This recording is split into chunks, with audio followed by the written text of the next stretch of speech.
Welcome to Business Innovators Radio, featuring industry influencers and trendsetters sharing proven strategies to help you build a better life right now. Welcome to the Business Innovators Radio podcast. I'm your host, Rick Brown. My guest today brings us a very thought-provoking and scientific approach, if you will, to the fields of leadership, personal development, and professional growth, and building organizational excellence. Keziah Robinson is a business strategist and coach and founder of Cassia Partners, an independent advisory firm out of Boston, Massachusetts, that specializes in early-stage startups, pivots and turnarounds, and intrapreneurial corporate initiatives. She joins us today to help us better understand how we can grow our small businesses in the current environment. Keziah, welcome to the show. Thanks so much for having me, Rick. Absolutely. We're so glad you can join us. And we were just talking kind of before the show. It's taken us a few months to make this happen because of everything that has happened. So I'm glad to have you here.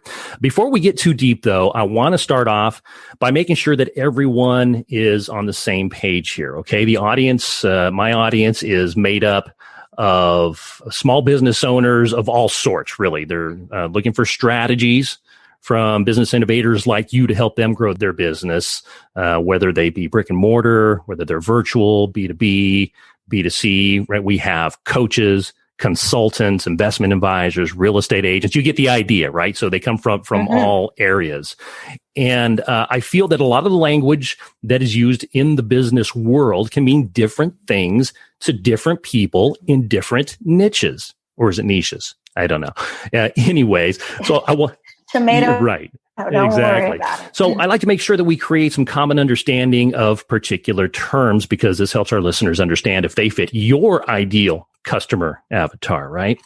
So if you don't mind, let's start by having you tell us how you define a startup. And I'm using air quotes, startup.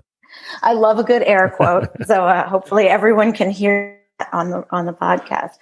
Startups, I do not believe that a startup needs to be trying to be $1 billion company where you're trying to get investors. In fact, I think of startups as any business that is really looking to grow aggressively and expand. And for me, I typically, when I work with businesses and I say small businesses, I just mean size of headcount. Fewer than 100 employees. I really enjoy working with businesses where everybody knows every name. So a startup will often be 1 to 5 people, but it really is that you may have been in business for 10 years at this point, but it is when you're looking at that moment of really explosive growth. And how about pivots and turnarounds? What do you mean by that? Well, I don't do as many turnarounds as I used to start because usually the way somebody got into a turnaround is a major impediment to them. But sometimes people just they just overgrew. They didn't know what they were doing. And they're really psychologically prepared as a leader to turn the business around. But a pivot, whenever the thing you've been doing isn't working. Now, all my clients are going to come to me because the thing they've been doing is not getting them where they want to go. But a pivot is usually when you've experienced, you're starting to see your business decline. You're seeing, especially you had with COVID, their whole business just went away. So those tend to be with a pivot and turnaround is someone who really, there's a really significant change in actually what they're selling, who they're selling it to, not just a need for a really significant change in transformation in how they run the business. And it seems to me that, at least personally speaking, I would think that most, if not all businesses probably go through that at some point, right? Oh, yeah. And we've seen, the amount that we've all had in this last 6 months and in the whole of 2020 is going to be, those are a lot of pivots, lots of turnarounds, but lots of opportunities for growth. All right. One last explanation here, or definition, I should say, the one that really intrigues me the most. What do you mean by intrapreneurial?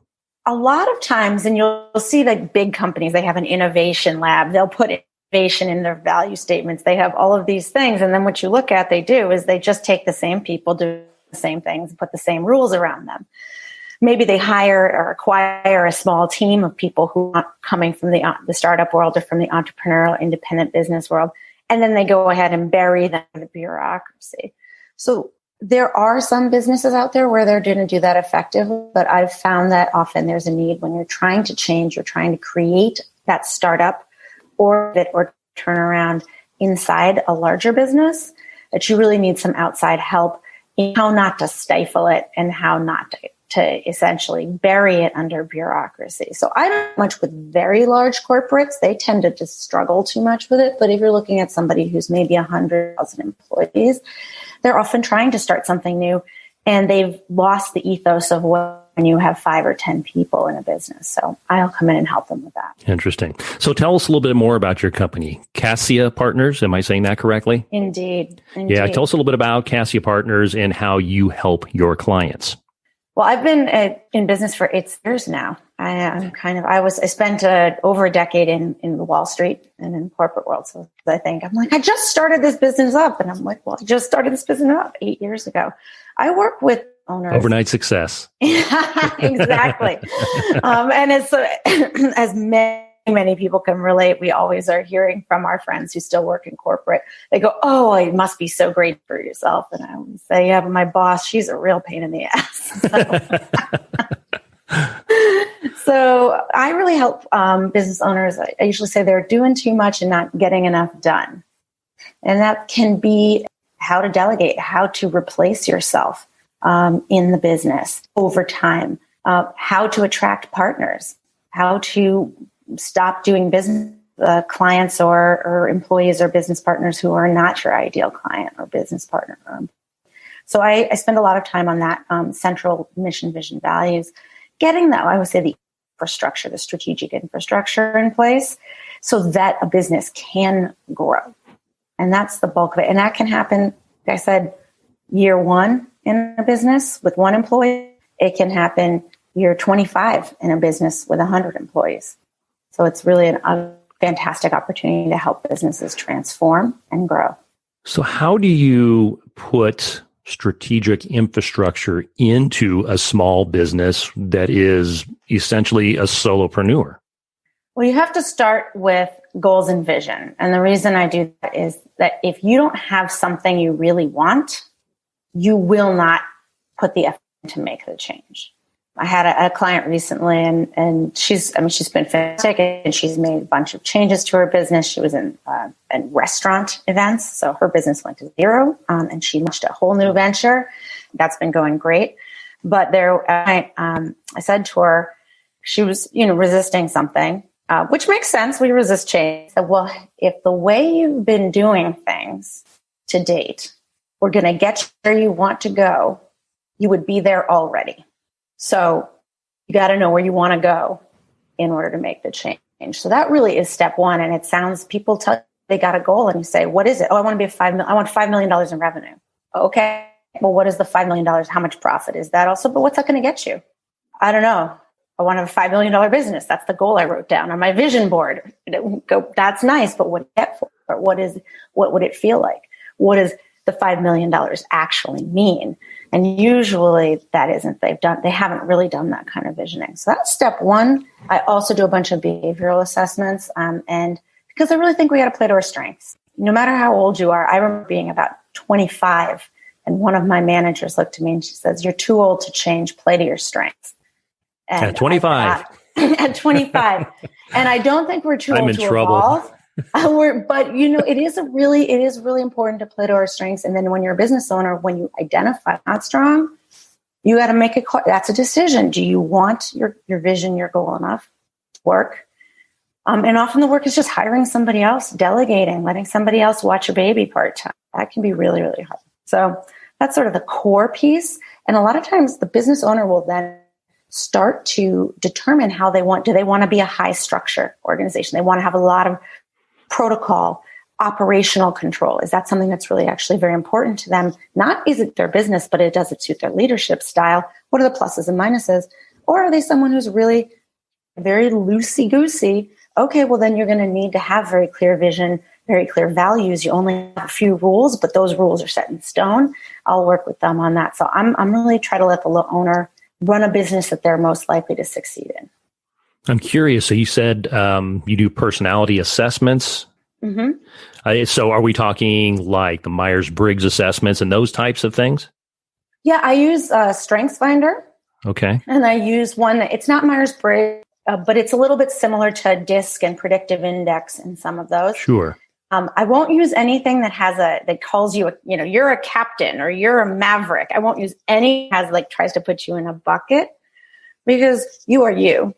You have weaknesses. You have situations under which you thrive. You have situations under which you're going to have a challenge. And what's most important is for you to know what those are. So you're a captain. There's going to be certain circumstances under which you are not the right leader. I have a lot of people who came in early in the pandemic, new clients. They were great leaders when times were good. They did not have the ability to handle a big disruption. That was placed. So would I say they were a great leader? Would I say they were a quote unquote captain? Sure. Except when the ship was starting to go down, that was when they really needed help. And I think that's why I'm really careful about putting people in a bucket, because I'm like, it's much more about self-awareness and help know what's coming down the pike. If you need a lot of structure, I will bring you a lot more structure, protocol, and I'll bring you more exercises to make sure that the work that we do works for you. And different leaders rise at different times, right? It's I come from the Army, right? I did a 20-year military career in the Army, and leadership is a big thing. There's a very very distinct structure. And we learn in the military that, yes, there is a chain of command and you have leadership. And by the way, we learn that leadership is the ability to influence others by providing purpose, direction, and motivation. Yeah. And I still like that to this day. I think it's very appropriate. But there are certain situations where you have junior troops or junior people in your organization that can step up and take the lead in certain situations, right? Absolutely. And that's often really hard for small business owners to know. They won't train. I've had some great clients where a lot of the work we did was just, they had talent inside the organization. They had hired great people. They hadn't provided them any training. And then they were expecting them to perform at the standard that they had been performing at without any training. So I often talk about baby steps to delegation and the acceptable error rate. And I think that when you think about it like that, you start to see, okay, well, this person stepped into the breach. They may not be doing it. Sometimes they're actually doing it better than you are. You just can't see it because they're doing it differently. But let's look at that. Let's look at that initiative, and let's look at the best definition of leadership. And one of them, and yours is fantastic, and there's a lot of them. But one of them was you look at who people are following when you want to find a leader. And that if you're asking yourself, who are people following, you will often find the leaders. And that's often somebody who steps in and whether they're a stabilizing force, whether they provide direction, whether they're creative. It will depend on what the organization needs. But they will naturally attract people to them, and people will want to follow them. And I think that's a really important definition. And you see it right now as who's the team leader. And it won't be the person you thought it was. Right. I find it interesting. I think a lot of people are scared. I don't know if scared's the right term, but they're apprehensive about providing more training, whether it be leadership training or skills training, because they don't want to lose their position, right? If I train you and teach you to do what I do and to know what I know, then my job's in jeopardy and you're going to take over and I'm out on the street. What do you think about that thought process? Well, if you think that's, and in this speak, right, abundance and scarcity, right? That is absolutely a zero-sum game, right? So if somebody else rises, I must be out. And especially when we're in a tight economic time as we're going into, but you see like the long-term social disruption and the all of this that we look around us, a lot of the challenges we've had have come from this idea that if someone else is better, I must be doing worse. And when you really step back and go, especially as a leader, I want the best people following me. If I place myself, I have put myself out of a job, that's because that work is below my pay grade. Now I'm doing work that's at my pay grade. And I think that especially for business owners, like, do you ever want to sell this business? Do you ever want to grow this business, franchise this business, whatever it is you want to do? Okay, well, you cannot be the only salesperson. People don't want to delegate that, and they go, well, what would I do? And I'm like, well, this is where the goal comes in, because what would you do? You're never going to do that, right? If you don't know what you do, if you were out on the street, or if you were the VP of your division, or if you were the CEO, if you don't know what you would do then yeah, you're going to have that scarcity mentality and try to protect your position. Yeah. And there's a quote that I've seen kind of making the rounds lately on social media. And for the life of me, I don't remember exactly how it goes or who said it. So apologies to them. But something to the effect of, you want to train people to the point where they can grow out of their job and move on, but you treat them in such a way that they don't want to leave their job. And that's how you grow the leaders in your organization, right? By giving them everything they need to succeed, but treating them well and giving them a place that they feel like they have input, that they're being listened to, and that they have a real impact on the overall strategic goals. I mean, I wish maybe some people have had the good fortune to never work in an organization or never be inside a team where people were out for themselves. But often even the team is just out for itself. So then say, well, no, I'm not just about me. I care about my team. And it's like, well, if I met your team at a cocktail party, would your team just talk about itself? And I had a client once, a large corporate client. They would just talk about themselves. They were so fixated on they got from the client, what they got from the investor.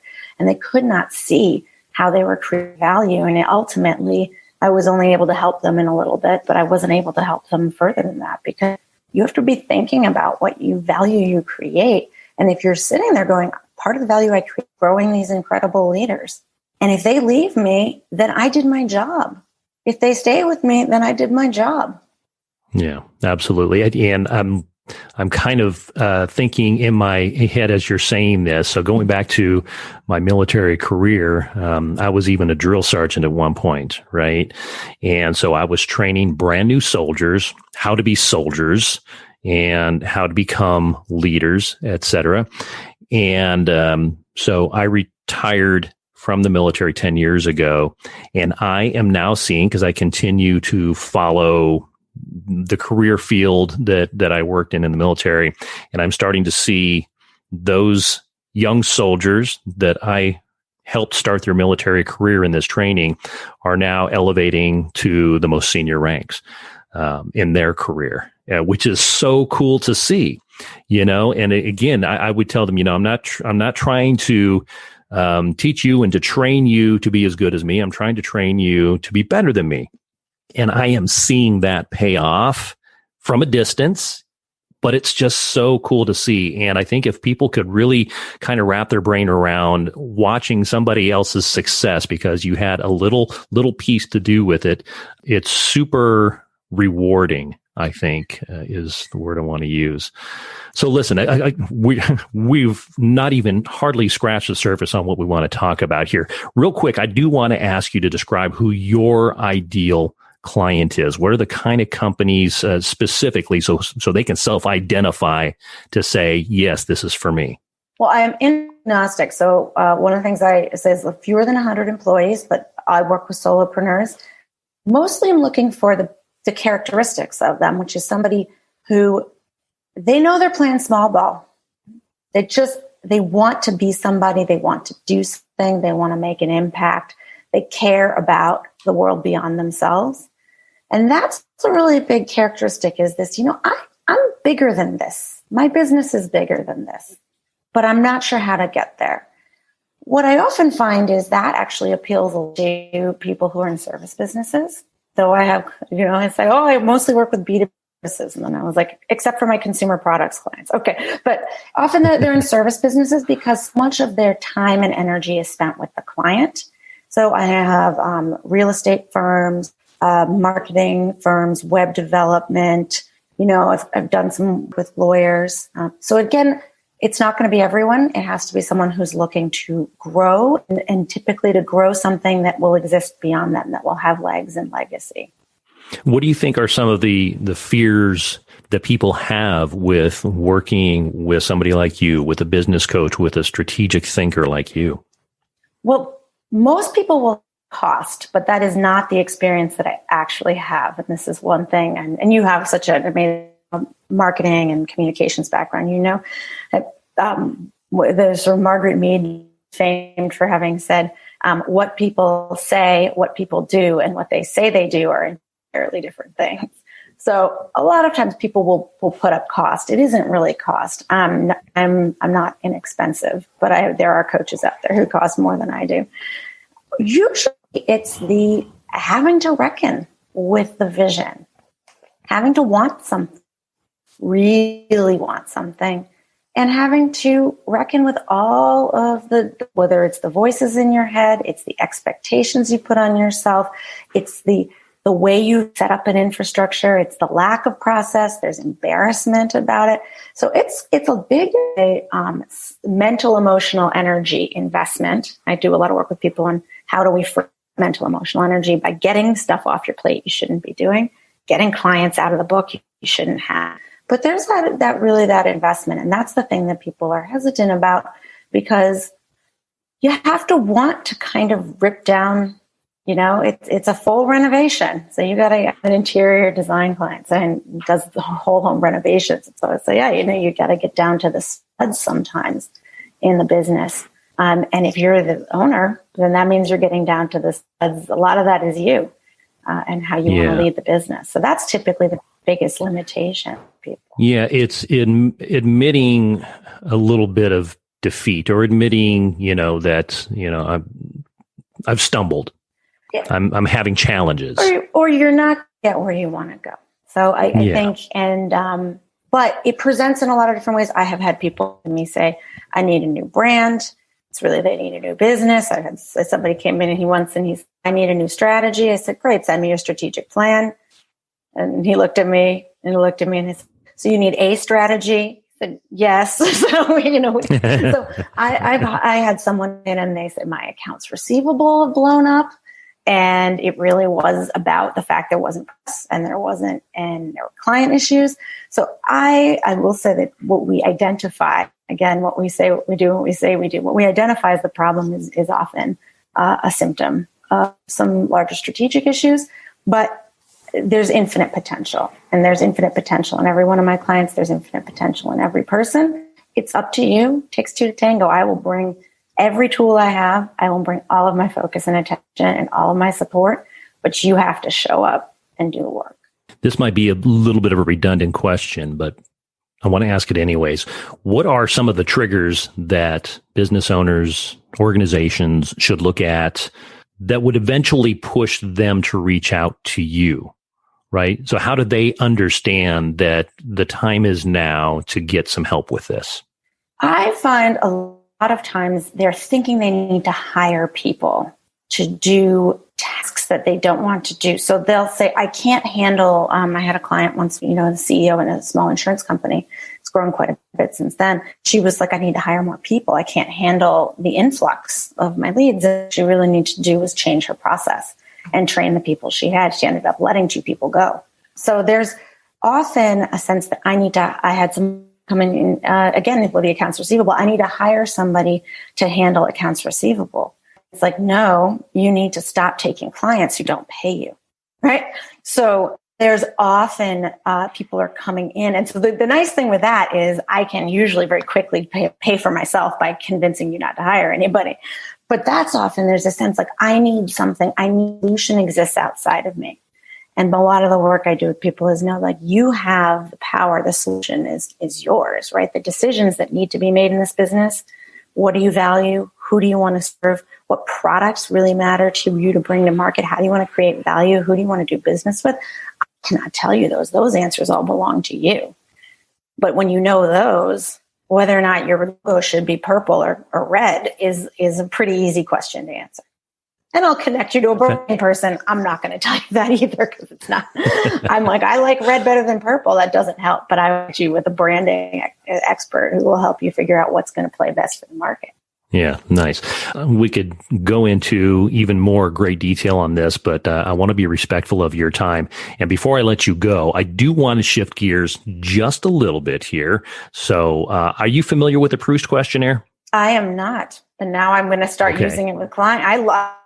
I steal everything. I really think that's one of the best things. Not an issue. So Marcel Proust was a French writer back in the early 1900s, and he believed that in answering some of these questions that I'm about to share with you or ask of you, that an individual reveals his or her true nature.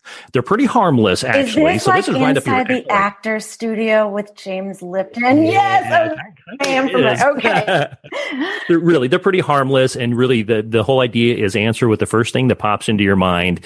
And if you feel though that you want to pass, you certainly can. See, this is you who normally are probably digging into somebody else's personality. Now we're turning the tables on you, so this should be fun. What is your idea of perfect happiness? Oh, I'm a big fan of a sort of emotional and physical coziness. So you think maybe curling up by a fire with some friends, having some hot chocolate. So I that is my kind of idea of perfect happiness. I like that. What pisses you off? And by the way, I may have thrown in a few of my own questions. I don't know that these are all necessarily Bruce. I don't remember that from James Lipton, but I think that scarcity mentality, that really frustrates me when people are just committed to the insanity, right? They're committed to drama. That's the way it is. You know, the real, quote unquote, realism, using some air quotes, that really frustrates me because it takes the growth and it devalues that in other people. And it's a really good way to put someone else down who believes in themselves or believes in growth by saying, you know, well, that's realistic, or you've never done that before. So that really does drive me. Which talent would you most like to have? I mean, doesn't everyone say teleportation? That would be the best, you know. That's a superpower, perhaps, especially these days. That's okay. That works. But I would love to be a better singer. I'm a car singer, and I had lessons for a bit so that I would no longer hurt my voice. But I'd have to practice. What kind of singing? What genre of music would you like to sing? Oh, I love country. I love R&B. Rap, but you have to be able to breathe. Really, rapping is very hard. A lot of times people dismiss it as an art form, but it's actually extremely difficult. Disco. I like almost everything. Disco. Look at you going old school. Oh yeah. All right. So when can we expect the album to drop, as the kids say? You have a favorite author or a favorite book, or just one that pops out in your mind right now that you really like? I haven't read his last book, but Kazuo Ishiguro. I really, really love him. He's a Japanese author. He's most famous, I think most people know him for writing The Remains of the Day and Never Let Me Go, which were turned into movies that were nowhere near as good as the book. They never are. He writes in English. And I have Nabokov, if you're familiar, was also Russian, wrote in English. There's something about people who started in a different language and then write in English, the richness and the way they really love, to your point about words at the beginning, like they just use words in a really specific and different way that you don't if you've grown up saying the same 20 things over and over again. Yeah, they're very, very deliberate. Yeah. What is giving you hope right now? I think we shared before, I actually, my grandmother passed this week, and we went and we did get family together in socially distant capacity to bury her, and drove from fairly long distances, and they were willing to do that. Someone can show up, they'll wear the mask the whole time. They won't complain about it. They'll 6 feet away. They won't complain about it. Because that's not what it's about. It's about us being able to connect with each other.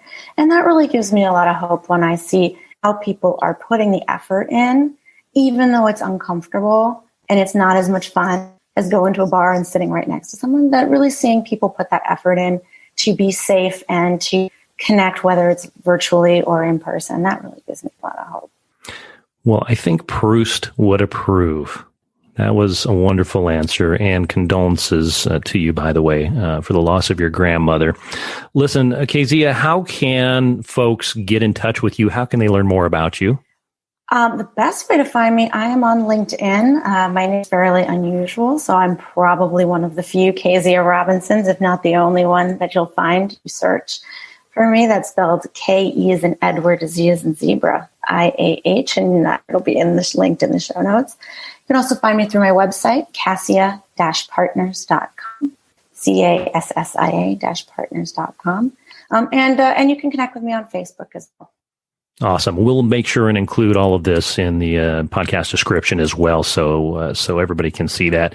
Keziah Robinson, business strategist and coach, CEO of Cassia Partners. Thank you so much for taking some time and helping reconnect with me and spending some time with us today. I really appreciate it. Thank you so much, Rick, for having me. It's been fabulous. And that's it for this episode of the Business Innovators Radio Podcast. I'm your host, Rick Brown. Until next time, keep innovating. Thanks for listening to Business Innovators Radio. To hear all episodes featuring leading industry influencers and trendsetters, visit us online at businessinnovatorsradio.com today.